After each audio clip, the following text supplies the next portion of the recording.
நீங்க கோமதிக்கு என்ன சொன்னேன்னே தெரியாம மீனா பார்த்துட்டு, "ஏம்மா உன் சாரி ரொம்ப நல்லா இருக்குண்ணே, நல்லாயிருக்கா? உங்களுக்கு பிடிச்ச கலரா?" அப்படின்னா, "ஆமா எனக்கு இந்த கலர் ரொம்ப பிடிக்கும்" அப்படின்னு கோமதி சொல்லவும், நீங்க எடுத்துக்கோங்க. நான் சாயங்காலம் வந்ததுக்கப்புறம் துவச்சு தந்துடுறேன்னே." "ஏன்டி நல்லாயிருக்குன்னு சொன்னா உடனே எடுத்துக்கோங்கன்னு சொல்லுவியா?" அண்ணே. "நான் ஒன்றும் சும்மா வாங்க மாட்டேன் அத்தை. உங்ககிட்ட பதிலுக்கு ஒரு சாரி எடுத்துட்டு தான் குடுப்பேன்னே." "ஏம்மா என்கிட்ட இருக்கிற எல்லா சாரியுமே உனக்காக தான். எது வேணாலும் எடுத்துக்கோ" அப்படின்னு சொல்லி மீனா சொல்றாங்க மீனா கிட்டக்க. ராஜி வந்து, "எப்படி அத்தை இவ்வளோ ஸ்வீட் அத்தையா இருக்கீங்க?" அப்படிங்கிறாங்க. "பின்ன என்னடி எங்க 2 பேரும் சண்டை போட சொல்லிட்டு இருக்கியா நீ?" அப்படின்னு. "அப்பலாம் அத்தை நீங்க ரொம்ப ஸ்வீட் அத்தை" அப்படிங்கிறாங்க. பேசிட்டு இருக்கும்போது டபா டபான்னு பாத்திரம் உருட்டுற சத்தம் கேட்குது. மீனா வந்துட்டு, "என்ன அத்தை எலியா?" அப்படிங்கிறாங்க. மயில்" அப்படிங்கிறாங்க. ராஜிக்கு சிரிப்பு வந்து சிரிச்சிடுறாங்க. "மயிலா? என்னத்த உருட்டிட்டு இருக்காங்கண்ணே."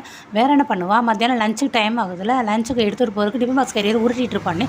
"ஏடி அவன் ரொம்ப பண்ணுறாடி, என்ன சொன்னாலும் கேட்டு தொலைய மாட்டேங்கிறான். டெய்லி பெரிய விருந்தே சமைக்கிற மாதிரி ஓவராக ஹோட்டலுக்கு சமைக்கிற மாதிரி பண்ணுறான். சோறு, ரசம், பாயாசம், அப்பளம், கூட்டு, சாம்பார், காரக்குழம்பு இத்தனை இது பண்ணிக்கிட்டு அலையிறா. இன்னைக்கு இருக்கு பாரு அவளுக்கு. இன்னைக்கு வேணா சரவணனுக்கு மட்டும் வேணா சாப்பாடு கொண்டு போக சொல்கிறேன். அவருக்கெல்லாம் கொண்டு போய் விட மாட்டேன்."